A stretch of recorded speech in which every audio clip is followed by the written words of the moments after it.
Hey guys, I'm Christian. Welcome back to another episode of Hot Ones. Today I'm here with counselor, link crew leader, and overall amazing person, Mr. Washburn. So if this is your first time to this series, or it's your first time watching this kind of episode, let me just digest it down for you real quick. What I'm going to be doing is I'm going to be asking Mr. Washburn here a series of questions.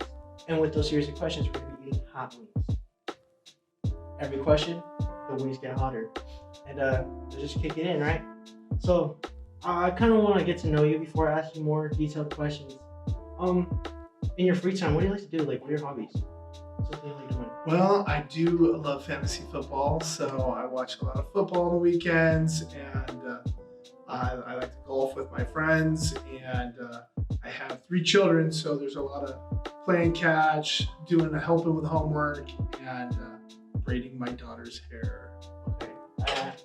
Do you think you got better braiding your daughter's hair? No, I get critiqued, and I can't do the dishes right, but I'm doing the best I can. Okay, and besides that, I heard you also had a professional career, and someone told me you had a baseball card. I did. I used to play professional baseball. I went to UC Riverside and got drafted in my junior year, and I played 3 years with the Expos organization, 1 year with the Giants organization, but I never made it to the big leagues. I never cracked the show, but I do have a Major League Baseball card, and if you Google me, you can see all the cards and stuff. Yeah.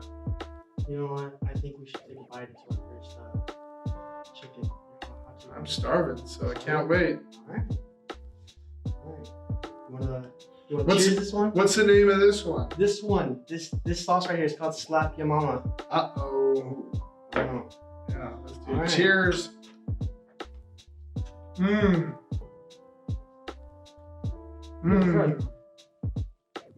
This is real good. So, you had the baseball career, but you're in this career. You're a counselor. And I was wondering, what made you want to switch into being a counselor? Well, so after playing ball, I did finish my bachelor's degree at UC Riverside in the off season. So I was able to finish that, and I was like, I don't know, what am I going to do next? So I actually got hired for a land surveying company when I was kind of wrapping up my baseball career, and I realized that I needed to work with people. So when I was out in the field searching for property corners and digging around in the dirt, I realized like, this is not for me. I don't see a long-term career, even though it paid good. So I got an opportunity to coach baseball at the University of Redlands. They hired me as a grad assistant. So the way that they hired me is they hired me as a pitching coach, but paid for my master's degree in any field I wanted. So I remember having a good high school counselor. Kind of changed my life as far as what I wanted to do. And so I chose counseling. My best friend's wife was a counselor at Coral Prendergast. She's no longer at our school, but she said, hey, if you want to do your hours with me, you can do it. And I did it at Paris High School in 2007. And the way it all worked out, it's because of that connection, I was able to get into this district when I did become a counselor. Right. And you probably have a long experience being a counselor. That's really cool because you were my counselor at one point, and I'm in link crew. And mentioned link crew in the beginning, I said you were a link crew leader. How does that correlate with being a counselor? Like, how do those two mix together? What's crazy is that I was hired because in the interview they said, hey, you did link crew at your high school, or in your experience, could you bring that in here? At the time, as Julie Zerold was the principal, and she now works at the district, but she said, we want to have link crew here. So it's like one of those opportunities that helped me get hired. But I did help bring link crew to the first high school I worked at, which was Redlands High School, where I went to high school. And it all kind of worked together, but I was thankful for the opportunity, but I felt like, hey, if I am a freshman counselor and I can empower link crew leaders, then that really helps me do my job. Right, okay. So, those are some pretty good answers. Why don't we hit the second one? All right, what's the name of this one? This one is called sweet chili sauce. All right, well, this one kind of looks like sriracha. Oh, that looks like better than Slap Your Mama. Right?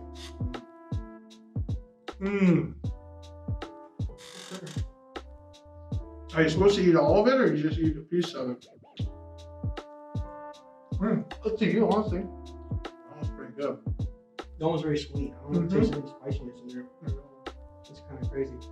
But we're over here talking about Link Crew, but why don't you explain what it is? Like, what to the people who don't know what Link Crew is? All right. So Link Crew is a mentoring program where we have high-performing students that want to give back to our school, that want to leave their legacy and heritage. So you have to create an opportunity for these students to lead. And not everybody is like, hey, I want to sign up to be a leader. But when we first started the program, we had issues. We had freshmen that didn't want to come to activities. We had Link Crew leaders that would just sign up to be a part of a program and then kind of fizzle out. So we had to change, the dynamics of how we do it. We rolled in, created a competition where we keep track of attendance to events. We keep attendance for the Link Crew leaders. So having that accountability and having someone follow up and make sure students are showing up and doing what they're supposed to be doing really seemed to be the key. We seemed to create the events, make them better and bigger. And Renee Garcia played a large role in that too, because everything we want to do, we're like, all right, let's just make it better next year. Let's just make it better. And we've been around for a while. And about Link Crew, upperclassmen, they usually are the ones supporting the freshmen, and they help those freshmen. How does Link Crew help not only the freshmen but us upperclassmen as well? Like, what are we able to achieve from being a Link Crew leader in general? Well, I definitely feel like when you're a part of something, coming to school is more important. When people are counting on you, there's that accountability. So if you're already doing well and you're responsible for a small group of freshmen that see you every single day, then there's more of that pressure to I want to be there for them. I want to help them on a regular basis. You've been with Barajas, right? Yeah, I have been. And then you had another teacher last year, right? Who were you with last year? I believe I was in the leadership program. I was in the class where I was. Oh, okay. Planning the events. Yeah. So you've been in different aspects of it. Yeah. And you come and you show up and you pour into people. It gives you energy. It makes you feel better about yourself and also about giving back to your school. And the ninth graders totally need that. Yeah. They totally need it because you were a Link Crew leader. It was probably because your freshman year, those people pulled you through some tough times, right? No, they definitely have. Shout out to them. They're probably not here anymore, but they were cool. They were nice. Maybe they'll see this episode. Hopefully they still do. I totally agree with you because I'm with Barajas, right? And I have freshmen. Some of them are a little bit more excited, I guess. They're just more hyper than some are. And I don't know, I think I really built a bond with them, honestly. It's weird, but they call me dad, and I don't try to take it in a weird way, because when they mean it, I ask them, what do you mean by that? And they're like, we mean it as a sign of respect. Because they joke around a lot. It's a joking kind of way to call me something, so they don't call me by my name. It's usually just dad. And it's okay. I've gotten used to it at this point, but every time I hear it, it brings a little memory. That you're a part of their life so much so that they give you that name. And it's probably because you're always coming in with good advice, right? And where do you get that advice? From your own life experience. So it is an opportunity to kind of pass that on to the younger generation. I'm about to tear up, but let's try to eat this one so we can hold back the tears. All right, what is this? This is called Benito's Habanero Infused Maple Syrup. Ooh, that sounds syrup. sweet. The other one was sweet.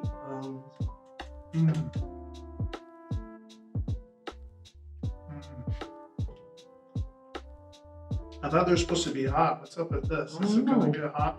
Because these are pretty good. These are sweet.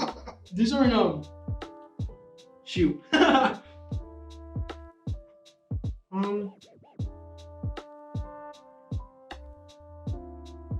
So, being a counselor, being a legal leader, it's usually up to what other people do. You know what I mean? Always good means if you're doing something good, people usually do it back to you, right? We'll do it back to you, right? Right. And it's I think that's always a philosophy that other people have. You know what I mean? If I respect you, you respect me. If I treat you the same way, you treat me the same way. And it's what's the importance? What is the importance of good deeds? You know what I mean? Well, if you ask people in general, respect has to be earned, right? And I think as a link crew leader, if you show up every day, it's not you saying, hey, why are you late again? Hey, why don't you come to that event? You know, we had a great time. Where were you? If you're there, they consistently see you and that you're successful and that they like, wow, like that's what I want to be more like.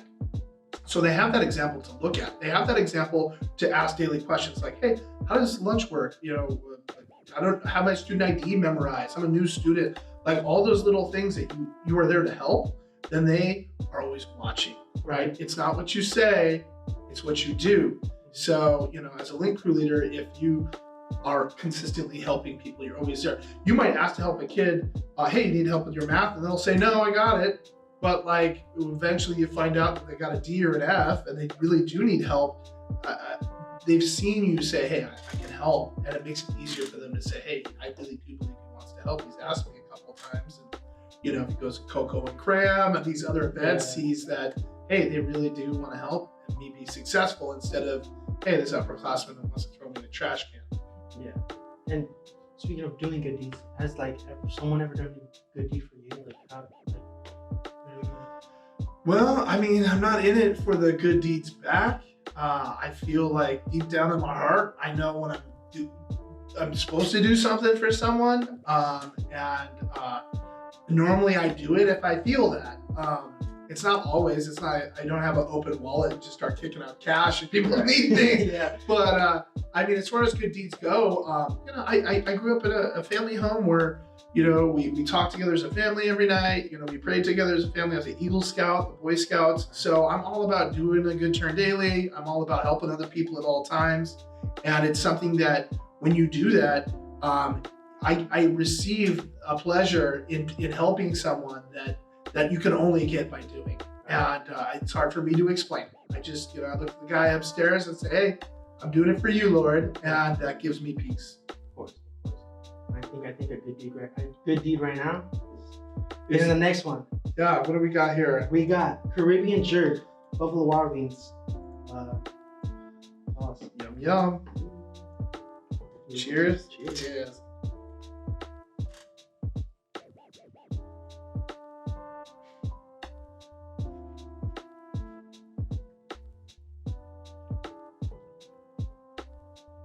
You feel the kick in this one? I'm not ready to slap my mama yet. Not That's yet? for sure. For sure. I don't know. Mama's not slapping either. No. Okay. So, you know what I mean? You're always teaching lessons to freshmen, to other people. You're always teaching them things, giving them advice. What's an important lesson that you've learned over your life? And like, how have you taken that into perspective? Well, I feel like part of my teaching style is telling stories. As I'm 43 years old, so I got a lot of life stories, things that I've gone through. But even the presentation I did the other day in the college and career course, I was just tying things back to me and my experiences. You know, that like foreign language as a freshman, not every freshman's ready to memorize and learn a subject that can be difficult. It takes a lot of time. You have to use it on a regular basis. If you're not using it, you lose it. So I share my experience struggling. I got a D my freshman year in German. I dropped it. And so I tell students all the time, especially freshmen, hey, it's all right. There's other languages and you should do it when you're more mature. We have other electives that you can take, that we can take second semester, get our confidence back and take it when we're more mature. Yeah. You know, when you were answering, you said you learned German. I'm kind of interested in that. What do you mean you learned German? Over here, we don't have that. So over here, yeah, German language was offered at my high school, and I actually grew up with my German grandmother living with me, so that's why I wear undershirts. And you know, whenever it's Christmas time, we all say "Fröhliche Weihnachten" and all these German things. But yeah, I'm half German and didn't learn the language. My German grandmother promised me a golden coin if I learned German. And guess what? I didn't get it. I know. So it is one of those things I look back and I'm like, dang, I missed that one. But I learned Spanish. I took Spanish in college, and I used Spanish when I was in my minor league career, communicating with the guys from the Dominican Republic and Venezuela and all over. So it was helpful, and I can understand it, but I can't speak it. I mean, I speak Spanish. I speak Spanish at home. I speak Spanish with people in public. But like when you're taking the class, I feel like it's a bit harder because they teach you the formal way, and you're usually raised to say like slang words, you know what I mean? Mm-hmm. And stuff like that. So it's like hard to like chill that kind of language into your head because you're just so used to saying some kind of way. You know what I mean? Like in English, you don't say hi. You just say yo, it's good. Yeah. And like you have to like build a habit in order. Yeah, that's pretty cool. I didn't know you learned German. Well, I didn't. I mean, I did it for a semester and dropped it. So I was thankful that my counselor moved me, and I do feel like because I had a good counselor that was like, "Hey, dude, I'm not gonna let you rot in a class you're failing big time in." I was thankful that they made an adjustment and felt like I could go back to him for other stuff. Yeah, because I feel like if you're not learning in that class, it's probably not for you. Like the fact that the counselor can kind of like, hey, you want to try something else? Like it's so good that you have other options you can choose from. Because like for example, if I had some kind of math, and I didn't like it, I didn't like adding. They probably put me in class for subtracting. It's pretty cool. Yeah, well, you need 3 years of math to graduate. You need 4 years of English to graduate. So there are some subjects that, even if it's your weakness, you've got to find out to make it a strength because you're going to use it every day. I absolutely hated typing.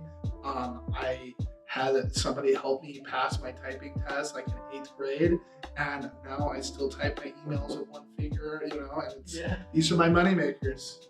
Yep. But whatever. I didn't think the other sauces taught us anything.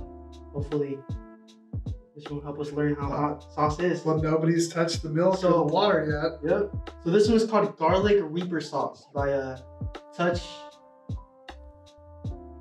I don't know how to read the language, but let me do the language title. It's made with Carolina Reaper. Right. So hopefully sounds hot. Yep. You ready? Cheers.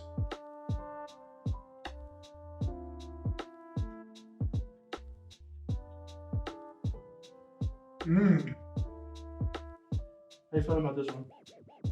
It's hot. It's hot, really? Yeah. I don't feel anything. I think it's a slow burn now. I Like went a right to little- the top. Really? Oh yeah. I don't feel anything. Hopefully it kicks in Right. soon. Yeah. Okay. So on to the next question. What's one piece of advice you give to the audience or people who are watching this? I guess my one piece of advice would be to not go with the flow. I think when you see people running places, you see people standing in lines, like your automatic sense is, that's what I should do. I should go stand in that line. I should go with the flow so I don't stand out. But you should ask yourself questions. Why are they standing in line? Are they standing in the right line? This one is definitely getting me. Really? I'm kind of feeling it too. But I mean, I want everybody to just kind of question things, all right? When you say, hey, what do you want to do after high school? What college you want to go to? Don't just do what your parents say, or you need to go find your way. Life has a way of beating you down sometimes.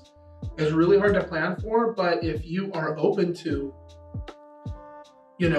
what happens, and looking at it, that there could be a positive. There could be a positive thing from this negative thing that pushes me in a direction that you might not have planned for, but ends up being the best thing that has ever happened to you, that it's better than you thought it could have been.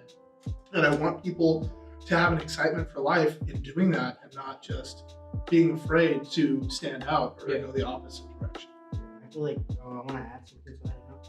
It's just self-confidence. Not self-confidence, but just believing in yourself and just always telling yourself every day, I can do it.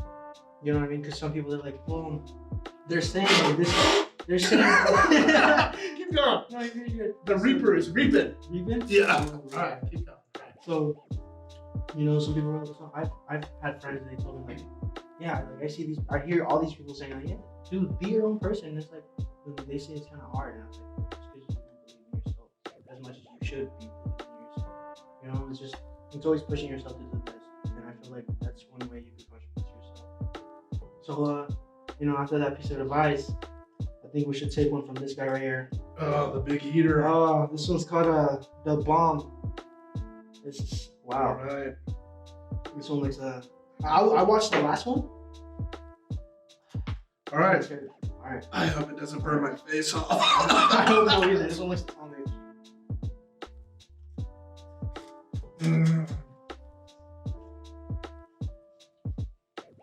Okay.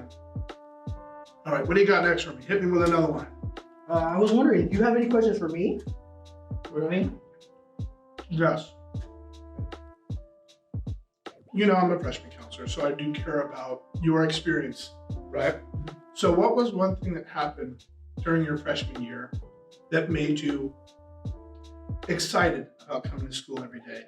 Whether it be a link crew leader's experience, like helping you, or taking video production and say, hey, I want to be more involved in this because I want to do this for a career.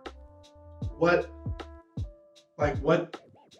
affected you here at Heritage? Let me just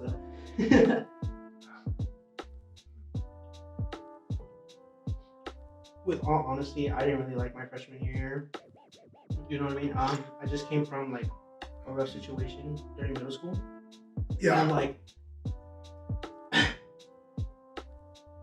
it was just tough for me to like fit in with other people because like when I had gone in my first time, like I came from LA, so I was new to this area completely.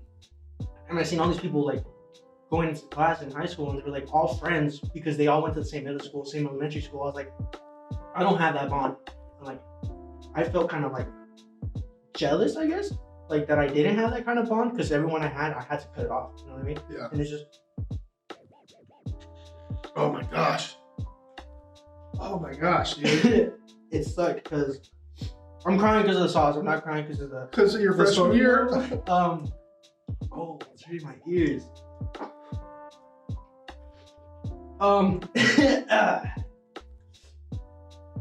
It was just because it was hard making friends, but gladly I have met people freshman year, and they've been my friends ever since.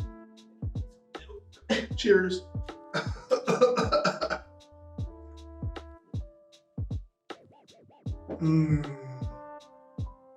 Keep talking.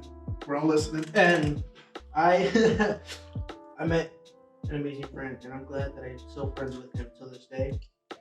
And he supported me with everything, and hopefully I supported him with a lot too. And I just, because of that friend, because of so many other people that I've met, I'm like, I should definitely. But then Corona hit.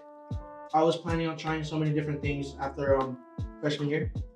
So that I was like, I'm gonna go all out junior year. And I just joined so many things. And yeah. And you were in link crew. And I know that was one of the things that you stepped out of your comfort zone to do that. Because I think the first time I was in the link crew meeting, the first link crew meeting during the summer, I felt so out of place. Everyone was just, hey, how are you? And I was just in the back of the corner, like, I don't think I should be here. But then Miss Garcia came in with a speech, and we were all doing these games, and everyone was like, oh yeah, they don't care. They don't care if you know me. Let's play. So it was that practice of getting out of your comfort zone. Yeah, definitely. That was like, hey, I mean, I don't have to be a scared kid. That I can just go out and be myself. Yeah. And not fear judgment. At least with the link crew leaders, right? Yeah, and when I did. Oh my God. Keep going. When I did step out of my comfort zone, I felt like, whoa, like what is this? Like, it doesn't feel weird, but it felt not me in some kind of way at first.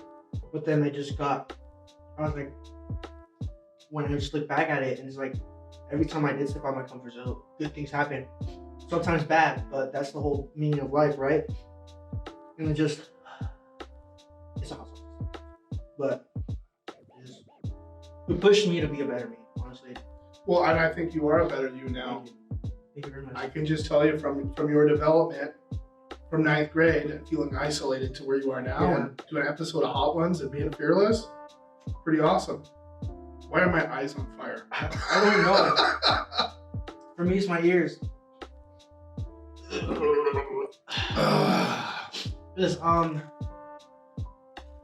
So how you said you have kids, right? Yeah. How do you usually spend your free time with them? How do you, besides playing catch and stuff like that? My son is really good at chess and plays me like 3 times a day, but just whips my butt.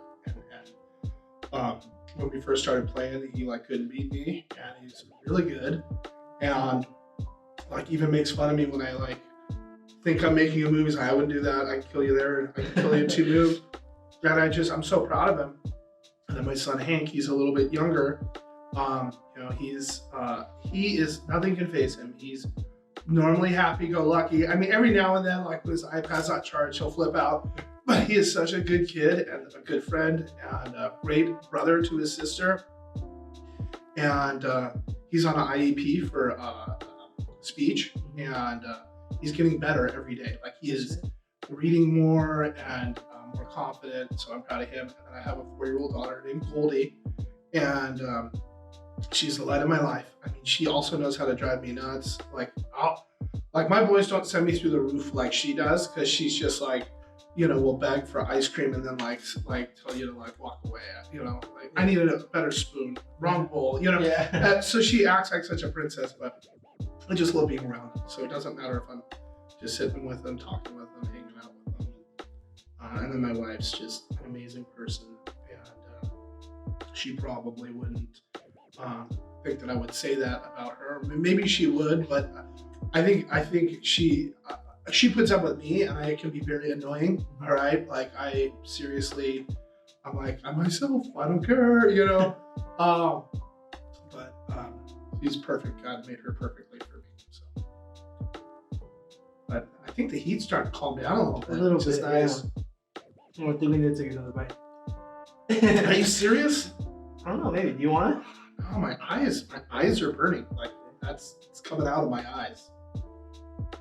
So, Thanksgiving just passed. How did you spend your Thanksgiving? How was it? I went to my brother's house, and normally we host Thanksgiving, so I didn't have to do any of the cooking. I look forward to watching some football with my fantasy stuff, and just want to be around my family. And I think one of the weirdest things is because as you get older, the holidays change. All right, now I'm like the old uncle. And I see myself as that, and I see all the old people, like they're like wheelchairs, or they're shuffling around, and I'm just seeing like, oh my gosh, that's going to be my next phase. So that's weird. And then wanting to be cool and hip with my nieces and nephews, and they're already like, they don't want to talk to me. They're like going to college and stuff, and then I got little Goldie running around. It's like poo poo head. I was just like, okay.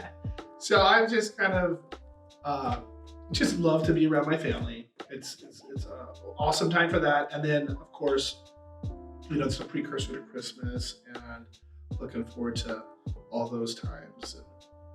But one of our favorite things to do for Thanksgiving is we bring our kids over to my brother's house, drop them off, and do Black Friday shopping, and go to lunch, just a break away from the kids, which is great. So I like that too. A little now and then. Yeah. My little brothers. I know how it feels to just be surrounded by kids. You said you had a football fantasy team. What All right, I will kind take of the last players? bite. I'll take the last We'll bite. take the last bite. All right. Let's do this. This one's hot. Oh. I'm gonna regret this later. But who's on your? Do you need some help over there? Oh wow! I'll finish it up. But who's on your fantasy football team? Who are you rooting for? Who do you think is gonna bring in the moolah? So I got Mahomes in one league. I got Allen in the other. They're the number 1, number 2 quarterbacks. I love having good quarterbacks. Oh, this last bite, this is horrible. Yeah. My fantasy team started off awesome. I was ranked number 1 in both leagues, and then it's just the whole season's just been slowly deteriorating me. Yeah, going out. Killing me. And I'm happy that if I even make the playoffs. I hope I win. I really want to win. I want to win in the worst way. And I don't know if you know this, I have won the Heritage High School Teachers League back-to-back years, and there's never been a three-peat. So Really? if I do make the playoffs, I'm destined to go all the way. Okay. That's what I really want. Okay. No. No, you're good. I think I'm good. Ooh. This one's actually slapping my mama. Yeah, this one when I popped in for the second time, it was like my body was like, oh, hell no. Yeah. Not again. I took a bite into it and I was like, it's gonna be like the other ones. It's up like under your teeth and under your lips. It's just like, I don't know, it's weird to explain. I don't know. But any other questions? What else you got for me? I'm feeling better now. Christmas is coming up. What's your what would you describe your perfect holiday? Perfect holiday? Just spending time with family, man. Resting. Actually go on a boys trip. We go to Laughlin for 3 days and golf for 2.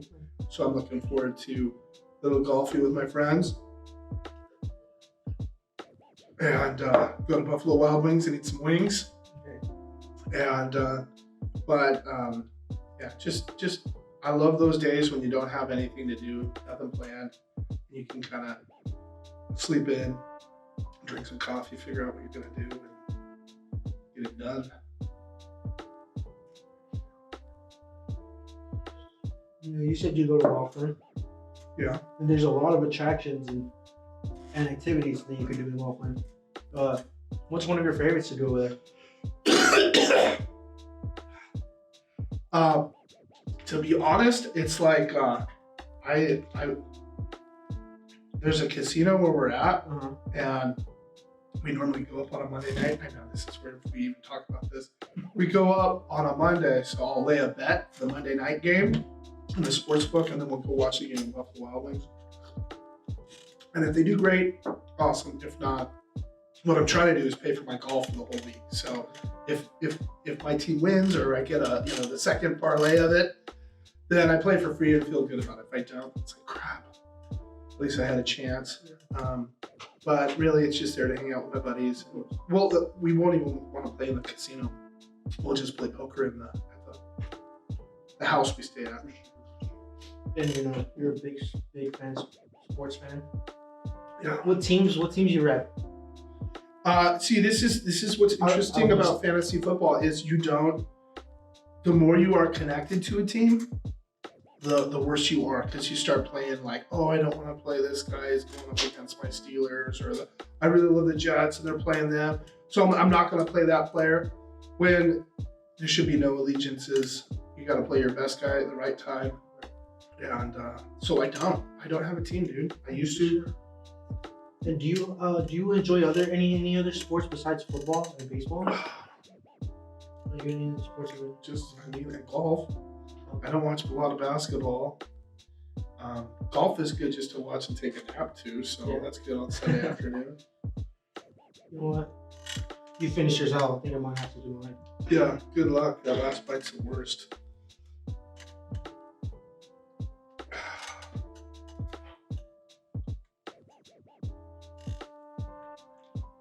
Can't wait for tomorrow. Oh yeah. Day 2, that'll be the good one.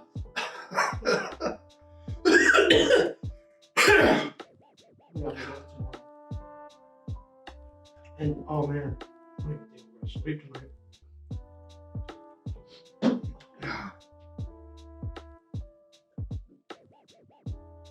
You all right, Christian? I'm doing all right.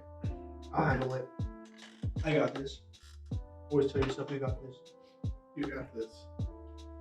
So, you've had a lot of years counseling and doing amazing things in the school. What was your favorite memory? What's your favorite memory so far? Your whole career.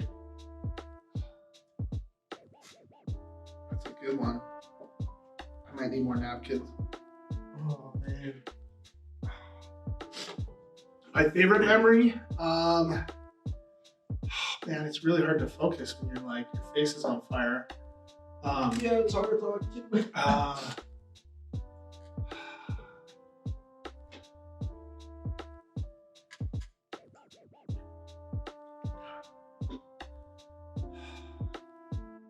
I think it's easier to talk about my worst memory. I don't know. Were you here? Did you ever hear the teacher named Caitlin Kassey?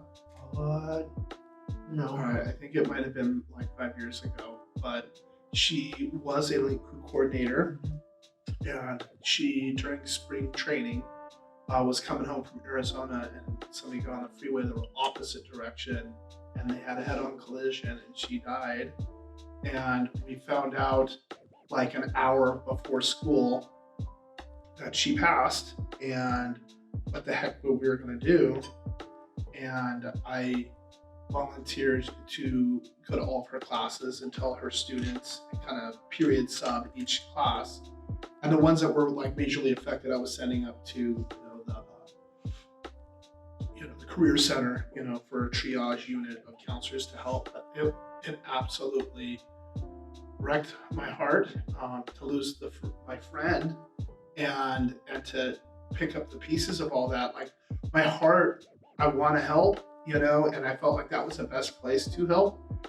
But that was something that I will never forget. It still tears at me. So in a weird way, like my worst moment is also like my best moment, because I do feel like I was needed that day, and I was in the right place at the right time to help those kids. And like whenever we deal with the loss of a student or a colleague or a staff member, like I get like a little PTSD where I'm like, oh my gosh, like I hope today's not going to be like that, because that was a hard one. But of all the days, like that was the one that I was so glad I was here to do that. So it's a weird way to answer my worst and best day, but I was thankful for the opportunity because I knew it helped people, and in a weird way, it did help me too to be able to do something. Because in most cases, when you're dealing with grief and loss, you're powerless. Like you can pray, you can go talk to people, but like it's just kind of happening to you. The understanding of crap, how am I going to get through this depression? How am I going to get through this loss? But in that moment, it was like I want to be there for other people. Yeah. And that there was fulfillment in doing that, as rough as it was. But my first week that I got hired at Heritage is when Landon Donovan car accident thing where he got ejected and horrible incident. I mean, many people were involved in that, but that was the whole school showed up at the football stadium, and I think that was my freshman year. Was it? I think so. I can't read. It was right at the beginning of my career, and I think. Oh, 10 10 years. years. I'm sorry. At the beginning of my this happened 10 years ago. Oh, or 11. But it was absolutely destroyed like our school for a little bit, but out of that, like there were a lot of people that felt the love, that we had a candlelight visual on the football field that helped a lot of people, get through that and express their pain and suffering with adults that could help instead of being all by themselves and dealing with it on their own. No, those songs was getting to my head, but I think my freshman year there was a similar experience with the student. Probably shouldn't be talking about it, but it hit a lot of people hard, right. And it was devastating. And recently, another issue happened. Something. Right. There's just something so beautiful about so many people gathering out and just helping each other, supporting each other through a tough time. It shows how wonderful human beings can be, how resilient we are, and it makes it so much more meaningful. We basically we finished, we cleared it, we cleaned all of it. Oh man, that's so cool. I feel accomplished. Yes. We suffered together. We did. Right? And we built each other up. Yes. We're bonded now. Sauce Brothers for life. So I want to thank you, Mr. Washburn, for you got it. helping me beat this line of colossal titans. Yeah. Is this your first time? Mm-hmm. You did good. Yeah. And you finished it all. Congratulations. Finish it all. I can't be left behind. All right. So thank you, Mr. Washburn. Thank you guys for tuning in. Appreciate it, and we'll see you in the next episode. Peace. Oh. Good job, guys. Great job.